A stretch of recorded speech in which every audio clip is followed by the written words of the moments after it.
Incident అవ్వలేదు. And నేనేదో ఇర్రెస్పాన్సిబుల్గా థియేటర్కి వెళ్ళిపోయాను, పర్మిషన్ లేకుండా వెళ్ళిపోయాను అనేది అబ్సల్యూట్లీ ఫాల్స్ ఇన్ఫర్మేషన్. అలాంటిది ఏమీ లేదు. థియేటర్ వాళ్ళు పర్మిషన్ సార్ట్అవుట్ చేసుకున్నారని చెప్పి మేము అక్కడికి వెళ్ళాము. అక్కడికి వెళ్తే పోలీసులే క్లియర్ చేస్తున్నారు అక్కడ. So it is understood that everything is sorted. నేను వాళ్ళ డైరెక్షన్లోనే వెళ్తున్నాను. అండ్ ఒకవేళ నిజంగా పర్మిషన్ లేకపోయి ఉంటే చాలాసార్లు వాళ్ళు వచ్చి చెప్తారు, సార్ మీ పర్మిషన్ లేదంటే మేము ఎన్నట్టు వెళ్ళిపోతాం. వాళ్ళే క్లియర్ చేసి ముందుకు రమ్మంటూ ఉంటే పర్మిషన్ ఉందనుకునే కదా మేము ముందుకు వెళ్తూ ఉంటాం in that flow of things.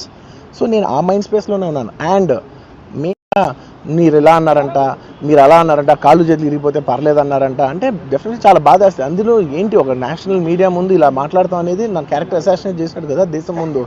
అరే నేను కష్టపడిందే ఈ 3 ఏళ్ళు తెలుగు వాళ్ళకి. నా ఆడియో ఫంక్షన్ చూడండి, నేనేమన్నాను, నా సినిమా చూడండి అది అన్నాను, నేనేమన్నాను, అరే మన తెలుగు వాళ్ళు పరువు తీసి ఎక్కడో నిలబెడదామని ఒక అటెంప్ట్తో చేశాను. అలాంటిది నేను అంత ప్యూర్ ఇంటెన్షన్తో చేస్తే నేను ఇలా చేశాను అలా చేశాను, నా మీద ఫాల్స్ ఎలిగేషన్, నాకు ఎంత బాధ వేస్తుంది.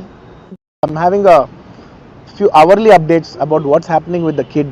ఆ అబ్బాయి శ్రీతేజ్కి ఎవ్రీ ఫ్యూ అవర్స్కి ఏమవుతుంది అప్డేట్లో ఉన్నాను.